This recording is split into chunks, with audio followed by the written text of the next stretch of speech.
welcome to the Bullcast Podcast. I'm Katie Pickler, and I got my good old buddy here again, Court Winsett. I'm her buddy. You are. Oh.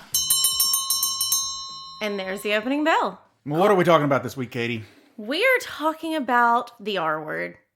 The R word? Retirement. The R word? That makes it sound like it's a bad thing. I think everybody aspires to retire, or at least a lot of people do. I know people that don't, that think they will work until the day they die or they'll be miserable. So some people don't, but I think the majority of people would like to retire, right? Yeah. I think retirement is something that, you know, some people have their mind set up exactly what it looks like. I think a lot of us mentally picture someone sitting on a beach with a pina colada, reading a great book, and probably never having to wear pants, always wearing their, you know, bathing suit or whatever it may be. I've lived my entire life wanting to discard all pants. But it's definitely something that looks different for everybody. I'm amazed at some people that walk in and know exactly the age they want to retire and what they're going to do. And a lot of times they're younger. And I'm like, retirement? That's millions of years away. I have no idea what that's going to be like. Yeah, I mean, listen, I really sort of am convinced that I probably will never be able to retire. So retirement to me seems a long time away, no matter what. But at an absolute minimum, it's still a couple of decades removed, and even for a guy my age, a decade is a long time. So I want to put that out there that retirement, there is a lot of parts to it. There's a lot of different angles to this, and we're going to take this and break it up into bite sizes over this whole season. We're not going to sit there and go through everything retirement related over the next several episodes and just bore you to tears with that. We really want to kind of hit some high levels. And today we really just want to talk about Roth and Traditional. Mm-hmm. And okay, upper level stuff. Basically, yeah. I had an employee come in the other day and ask me, "Hey, what's the difference between the Roth and the Traditional? Which should I do?" And so we're just we're just sort of breaking down those two things right now, Roth and Traditional, and we'll get into some details of other aspects of retirement planning in later episodes. Yeah. I do want to throw out a Mr. Rogers quote. I mean, we love him dearly, so let's throw a little quote from him.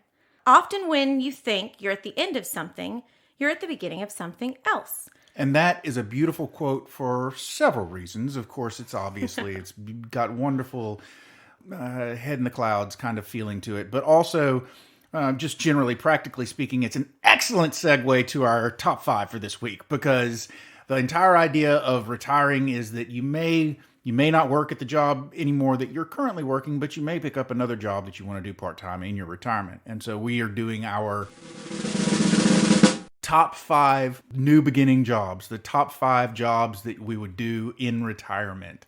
And hopefully you'll enjoy it.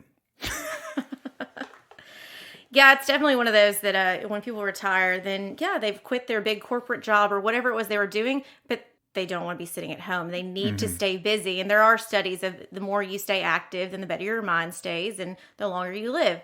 So Court and I are just going to have fun. So my 5 retirement jobs that I think of, at least as of now, you know, that could change closer to retirement, but some kind of fun, stress-free ones.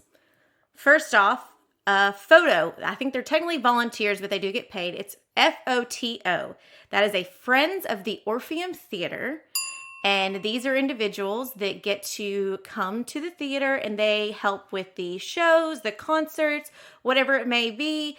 And they're there. They tell you to put away your camera phone if you got your camera phone out. They're the ushers of the theater. They're the ticket takers. They're the concession stands. And I just think it would be great because you get to hang out at the Orpheum all day. Yeah. So yeah, absolutely. How much fun. Oh, it seems like it would be a fun one. Yeah. Number 2, I think it'd be fun to be a dance teacher.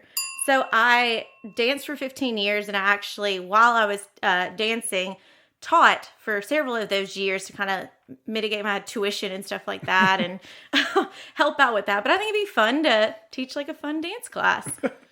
You know. Yeah, well, sure. Yeah. Hopefully nobody breaks a hip or anything like that. I can't dance, but I mean, if you can dance, then I'm a big fan of teaching. It's just I would have to teach something else other than dance. But I'd like to see you dance. It'll never happen. Number 3, and this kind of goes with a little bit of a joke that my dad said for years that his retirement job would be, but I think it'd be fun to work at a ballpark. You know, he said he specifically would love to be an umpire, working at course, the St. Louis Cardinals, but I know that would be very hard to switch from financial world and just instantly be like, I'm an umpire for the St. Louis Cardinals. Sure. Of course Dream you big, are. though, people. Dream big. But I think anything helping out with the ballpark, even if it was just being there on game day and taking tickets or something like that, I think it'd be fun. Number 4 would be cruise entertainment director.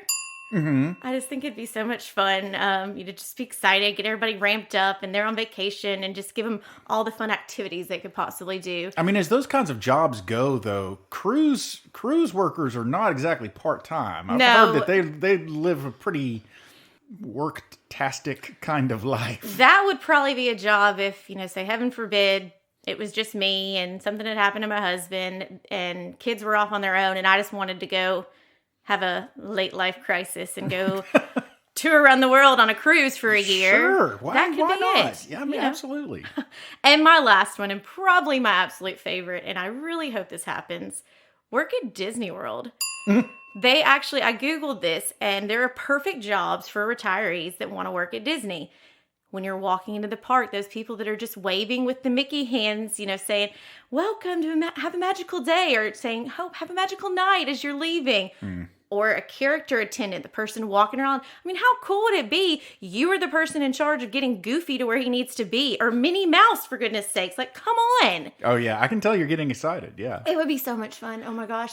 I want these dreams to happen. Unfortunately for me, I think Disney probably one of the first tests they give you as a potential employee where people can see your face is like the Disney happiness test.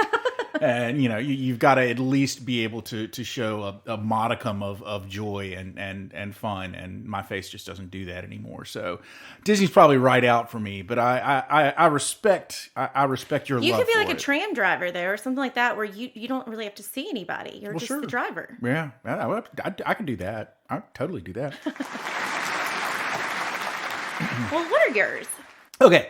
So I'm going to go in reverse order because I got my number 1, and it's sort of a pie in the sky kind of, not quite on the line of being an umpire for the St. Louis Cardinals, but still something that's probably less likely to happen. But still, it's been my dream retirement job for a long, long time. So starting off with the not number 1, number 5, I'd love to do antiques. Kind of like what my mom did. Oh, fun. I think my obsession, the things that I would probably buy and sell, the things that I would deal in would probably be significantly different than what my mom did.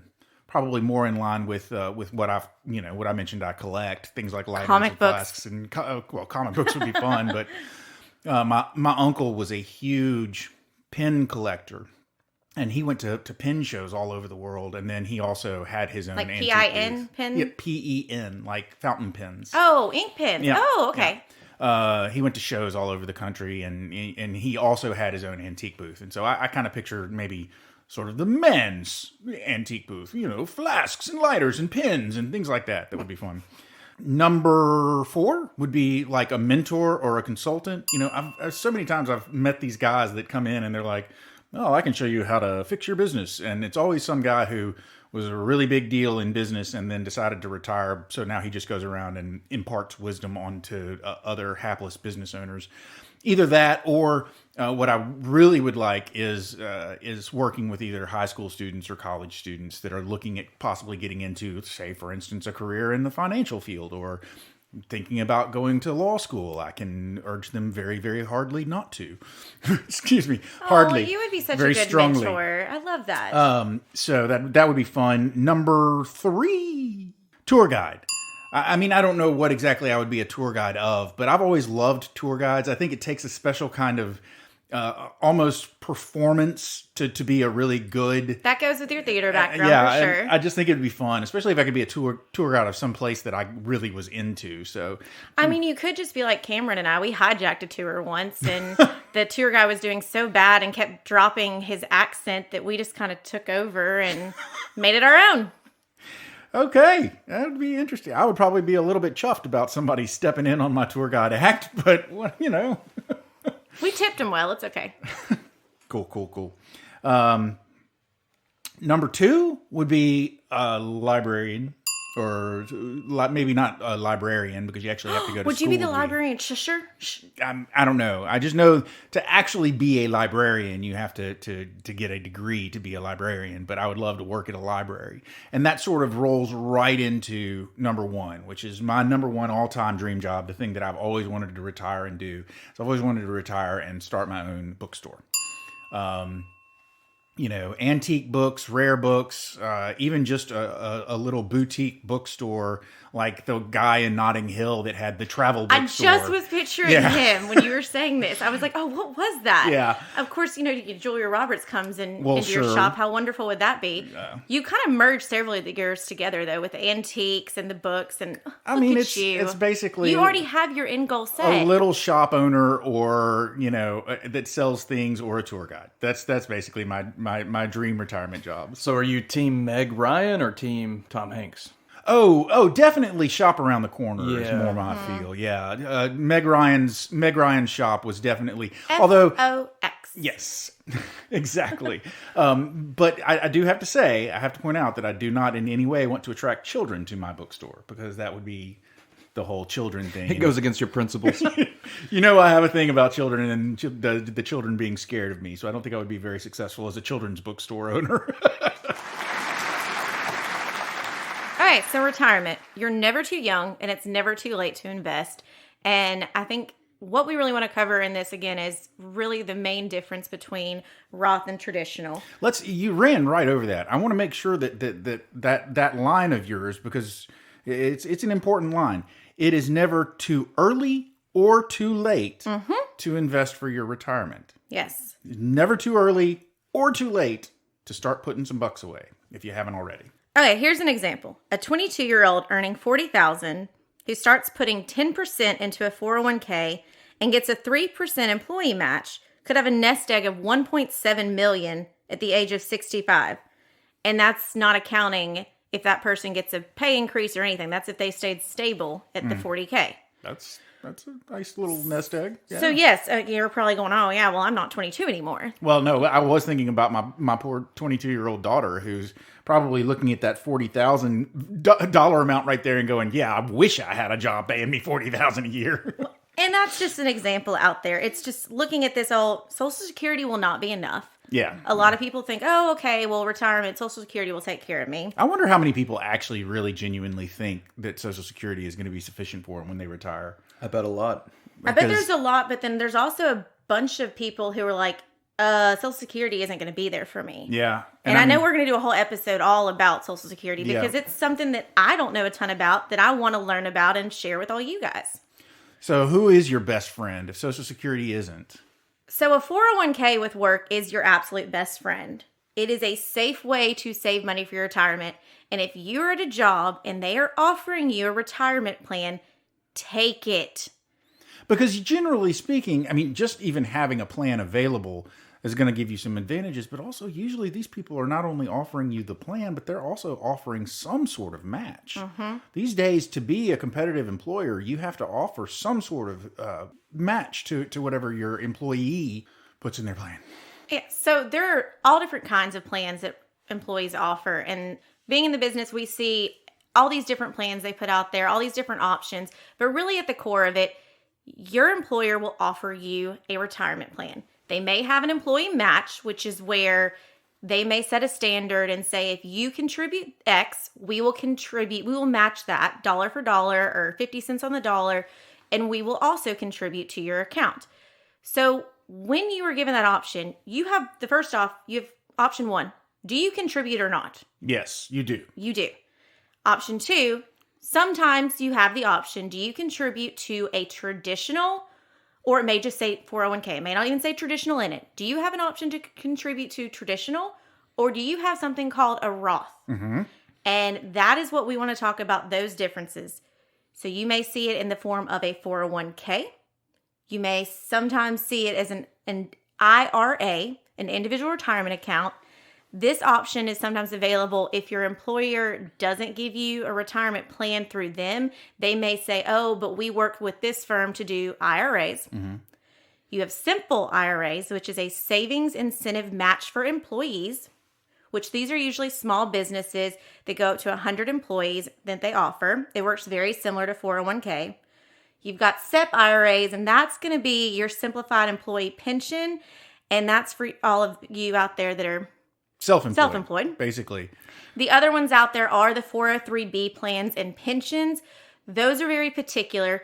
Pensions are almost non-existent except for particular fields, and 403bs are those nonprofits, those teachers, those hospitals, those self-employed ministers. Those are really a particular group of people. Yeah, those pensions do seem to have gone the way of the dodo. They just aren't offered much anymore. So really, when you're zeroing in on what you're going to do for your retirement, what most people are looking at is 401k or the IRA. And with the 401k and with the IRA, you have the option of traditional and you have the option of Roth. Yes. And the full disclaimer, again, with everything we do, you have to figure out what's right for you, what is the best for you to do, what is the best to contribute, how you should balance things out. But we're going to talk about this as if, yes, you're at the job, they're offering you a 401k plan, and we're trying to figure out traditional or Roth. And the difference comes down to, when do you pay the taxes? Yes. Not all companies offer the Roth, but if you're given this option, then we're sitting there trying to figure out, are you paying the taxes now, or are you kicking it down the road and you're going to pay the taxes later? Right. That's what it breaks down to. So a 401k, let's take IRA off the table for a second so that we're not confusing issues. Okay. We'll just talk about a 401k. You get a job at an employer, they have a 401k. You can either put money away in a traditional 401k, or they offer you this Roth 401k. What happens to your money when you put it into a traditional versus what happens to your money when you put it into a Roth? When you put money into a traditional 401k, whatever amount you designate as wanting to come out, up to a certain percentage of your salary, whatever amount you designate as wanting to come out of your check is going to be taken out of your check before they determine how much should be withheld for taxes. Okay, so say that I'm wanting to take $100 out. So I won't see $100 deducted from my paycheck, right? Well, I mean, you will. You've got your gross amount of pay, but you're going to have that $100 come out before anything is figured on taxes. Yep, before all those taxes, Right. yeah. So it's not going to be that big old deduction right there. Right. So the basic thing is $100 pre-tax is taken out of your check. Then they determine what you're actually going to be, what your take home is. salary is going to be that is taxable. Then they determine how much to withhold from your check for taxes and Social Security and so forth. They withhold, and whatever you're left with is your net income, your take-home pay. So that $100 that you took it out before you took anything else out. Mm-hmm. So that affects the net amount that you get in your check. You're saving away $100, but the net amount that you get in your take-home pay is going to be different than it would be if you were to do a Roth 401k. And why is that? Because Roth, they take the money out after you've paid the taxes on it. So you're paying taxes on your full amount of salary. They've determined what to withhold because of your full amount of the salary. They've withheld that amount. And then after you've paid taxes on that $100, just like you paid taxes on the rest of your salary, then they take the $100 out. So you see that it's more noticeable on your check. Yeah. So if you started with a place and because a lot of times you have to be with a company before you're eligible to contribute to a retirement account. So say that your check usually is $1,000. Well, if I choose Roth and I want to give $100, your check drops down to $900. Versus if you did traditional, then it's not going to be a full drop down of $100 because it was taken out at the top. It was taken out before all the taxes and everything. So traditional sounds great, but there's one thing you got to think about. It's the taxes. You are taking this tax break up front. It's helping to lower your current income tax bill. The money you contribute and the earnings grow tax deferred. That means we are kicking the can down the road, and until we decide to withdraw it, that's when the taxes hit us. And that's when Uncle Sam comes a-knocking, and he wants his money. He wants the taxes due. So once you're pulling that money out, you're going to be paying those taxes based on the current tax rate. Mm-hmm. So we are purely looking at our fortune ball, what is it, our what's that thing called? Your Magic Crystal 8 ball? crystal ball. Thank you. Fortune ball, crystal ball. You were looking at your crystal ball and trying to figure out, okay, I am, 32 years old. What is the tax rate going to be when I decide to retire at 65 or 70? So you're just gambling with that versus the Roth. Yeah, you have paid these taxes. You are putting it away in an account. You're taking the hit now. But that money... Especially, though, if you're younger and you're not making as much in salary, the taxes you're paying on it right now may not be as much. Exactly. And so that money that you contribute and the earnings are growing. Tax free. Yes. FREE. Tax free. So you've already paid the taxes on the $100 that you put in the Roth, and then it grows, and it grows, and it grows, and it grows. And all of that gain on that $100 from whenever you put it away until the time that you decide to take it out of your Roth IRA, it has grown and grown and grown, and you don't pay any taxes on that, even on the growth. Yep. You don't pay any taxes on it when you take it out. So that's a huge advantage of a Roth over a traditional. Really, the way I look at it is you're giving a gift to yourself. You're giving a gift to your future self. And if it works out in your budget that you can handle the Roth now, and it may be that as you're first starting out, you can't handle the hit of 10% towards this in a Roth. Okay, well then, you started out and it's a smaller amount. But that money is really a favor to your future self, because then when you need that money and pull it out for retirement, taxes are, it's your money. That full amount you see on your statement is what you're going to get. Versus with the traditional, that amount you see, you got to calculate in there, okay, how much your tax is going to be. Help your future self out. Okay, so just as a sort of a side note, we took out the whole IRA aspect of it, but obviously you can do a Roth IRA just like you can do a Roth 401k. As a matter of fact, before I started working in the financial industry, I had never heard of a Roth 401k. I had only ever heard of a Roth IRA, and I had really, frankly, no idea what it was. So you can have an IRA, and either one of the simples that you've got because the employer doesn't do a 401k, or a lot of times somebody will leave one job and they will roll their 401k over into an IRA. And so if you had a traditional 401k and you left, then you might roll that over into a traditional IRA or roll it over into a Roth. That's okay. I want to hit on that rollover. So that is something that a lot of people will have a retirement plan somewhere else, and they think that when they leave there, they don't get to take that money with them, or they'll leave that money managed wherever they were managed with the employer. And if you get nothing out of this episode, I want you to understand that if you leave an employer, that money that you've been contributing is yours, and that's something you have the right to then talk to a financial advisor, talk to someone, and get that money rolled over so you can be in control of managing that money and making it still work for you. Because the biggest thing is we'll have clients come in here and, they're in their 50s, and we find out small little 401ks that have been sitting around from old companies that they just thought they didn't get to take with them. And so that's a nice little present. Like, oh, okay, got 10,000 here, 2,000 there. It makes a difference. Every bit counts in your retirement. And bottom line, bring it up with your financial advisor. They can sit down with you and determine, is it in your best interest to keep it wherever it is in the 401k at your previous employer, or is it in your best interest to roll it over into an IRA? And by roll it over, basically what we mean is take it out of this one account and transfer it into another account. That's all what we mean by rollover. Yeah, but I do want to touch when you were talking about the Roth and Traditional. We mentioned that not every employer will offer Roth, but the ones that do. So I experienced this for the first time when I was working in the nonprofit world. I had a 403B.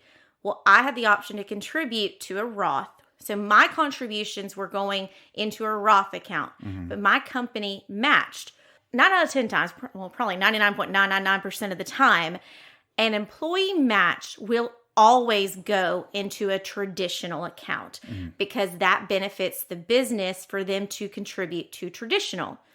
So just so you know, just so we're clear, it benefits the main benefit to the business and them contributing to a traditional is their deduction, their ability to deduct it only comes when they contribute to a traditional. Absolutely. But it doesn't mean that you can't have, when you're looking at your retirement accounts, you can't have a portion that's in traditional and a portion that's in Roth. Because like when I left that nonprofit, I was able to roll it over. And so I just rolled over a traditional IRA and a Roth IRA because that's how the funds were set up. So there's a lot of crazy lingo that they'll try and throw at you. The biggest thing is you get a partner to help you look at it. But the biggest thing is you do it. You accept these retirement options. So I guess just at this point to kind of put a pin in it and just, this is something that we'll probably discuss over and over and over again. So I want to put a pin in it and just make sure that you understand we're not done with this topic, but generally speaking, would we recommend a Roth over a traditional? Generally speaking, yeah, probably. Yeah. Generally speaking, would we recommend that a person have a 401k and that they roll that over into an IRA? It's going to depend from person to person. You've got to really determine what's in your best interest. But generally speaking, we see people roll over things when they leave one job to go to another. One thing that I did sort of say, and we didn't really elaborate on, I don't know how deep into it we want to get, but one of the aspects that I did say is you could start off with a traditional, and you could change that to a Roth. Absolutely. You end up there. The conversion process is something that you would need the help of your advisor to get through. But you can convert from a traditional to a Roth. Stop that. Go ahead and pay those taxes, and then start that tax-free growth now rather than paying those taxes when you retire and actually start withdrawing the money. Well, but then also it's one of those that if you are still employed at a company and say you're listening to this and you go, oh, shoot, I've been doing traditional because I didn't understand what a Roth was. You can switch it online or whatever your plan has to do. You can start switching that all future contributions go to Roth. Yeah. So then that's where you would then, if you rolled over those accounts, you would have separate money where this money has been traditional money and this has been Roth. But it's not too late. It's one of those, you've been once you've chosen traditional, that doesn't mean you're stuck with traditional. No. And if you choose Roth and then you realize, oh no, with Roth, there's so much money coming out of my check that I just don't have enough. If you want to go traditional rather than Roth, you could do that. You might see a little bit more money in your bottom line if you decided to defer your taxes and pay your taxes later. Not necessarily the way to go, but it goes both ways. You could flippity or you could floppity. And I mean, as your life changes, as your salary changes, that's where you've got things that come about of if you need to change things. You could start making enough money that you hit those contribution levels that you can no longer contribute towards Roths, or you've got to change things up. And so that's something that you always need to be looking at everything, talking to your accountant, talking to your financial advisor, and figure out what's going to be best for you. But the biggest thing is just make sure that you understand what your employer is offering you. And the other thing we didn't really talk about, and we don't want to dive too deep into this, but is RMDs, required minimum distributions. Yeah, that doesn't come until later on in life. That comes later on in life, but that is something that when you have a traditional IRA, traditional 401k, you are required to take money out because Uncle Sam wants his money.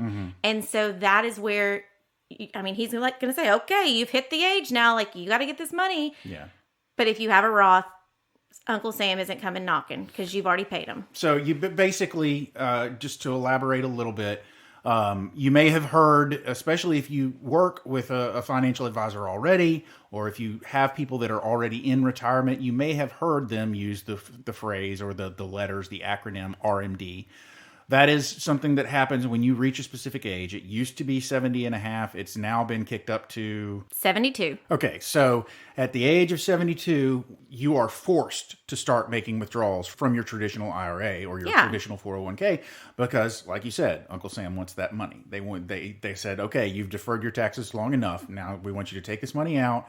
You're going to pay taxes on it based on the amount as though it were regular income. Mm-hmm. And there's all fancy calculators and stuff of figuring out how much you have to take out. And that's where, again, you get a financial partner to help you out with that. Mm-hmm. But another little side note, this is, court in session maybe on this one, but your future self, your future heirs, if you have someone that's going to be inheriting your retirement money, say that you haven't spent it all, they appreciate the Roth inherited IRAs much more than they do the traditional. I mean, that's not really so much a law question. That's just an obvious. If they get to pull out that money and they don't have to pay taxes on it because you already paid the taxes on it, that's nice. That's nice for them. Oh, goodness. Well, so there is a lot with retirement. Like we said, we're going to talk about all different aspects of this over this whole season that we've got here. But for now, I think let's try and wrap it up. Let's bullseye it. Okay, my bullseye is easy this week. My bullseye is this. If you haven't finished season 2 of The Mandalorian, you need to finish it because the season finale freaking blew my mind. So I just want to get that out there. Sorry. I looked over. Y'all know if you've seen our studio, you know we've got Baby Yodas all over our studio. I looked over and saw Baby Yoda, and I was like, oh my gosh, we didn't even mention the fact that The Mandalorian season finale, season 2, just is amazing. But if I've got to talk about something financial, I guess my bullseye this time is going to be young or old, really, unless you are a really high income earner. And there might be some really, really serious tax advantages to going ahead and deferring taxes and going with the traditional rather than the Roth.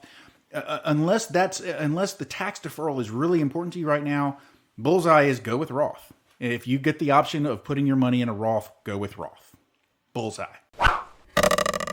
Okay, so mine would definitely just have to be understand what your retirement account options are with your employer. Jump on it. Do this. It's something you need to do. If you need help understanding what your options are, seek help. But you've got to contribute. I promise your future self will thank you. And even if they do not offer that Roth, contributing something now to retirement will make a huge difference because it doesn't matter if you're young, if you're old. Do it. Contribute. Do it. Do it. That's Katie's bullseye. Okay. I think that's it. Yeah, that's it, Katie. That's the closing bell. That noise you heard is that confused and befuddled you was that chime that rings us out every week. Sorry, I was dreaming about a retirement job. Okay, well, did you know that every time the closing bell rings, a bull gets its horns? Aww. Okay, ladies and gentlemen, you have made it to the end of yet another episode of Bullcast Podcast. We thank you for joining us. If you liked what you heard and you haven't already subscribed, then please feel free to go to your favorite subscription service and subscribe to our podcast. Leave us a comment if you want to. We would actually read them. Maybe even on air. Who knows? Also, if you'd like to see some groovy pics of us, they're really not all that groovy because Cameron's in charge of taking them and he just loves to make me look like a troll. But anyway, if that doesn't discourage you and you want to follow us on Instagram, check out our handle. It's @Bullcast Podcast. You can also follow us on the Twitters. Our handle there is @Bullcast Podcast. Bullcast. At bullcastpodcast.com. We do also have a website. That website would be bullcastpodcast.com. And finally, Katie and I work for a place called Pickler Wealth Advisors. That's a financial advisory firm, and we have mentioned it before. And if you'd like to find out more about that, find out more about our boss, David Pickler, and our amazing team, then feel free to check that website out, picklerwealthadvisors.com. I'm not even going to say it this time. Advisors, no, not an E. Ladies and gentlemen, you have now been given everything you need to live a successful life. So we're going to leave you alone. For now, I'm Court. I'm Katie, and I'm going to Disney. Alrighty then. We out.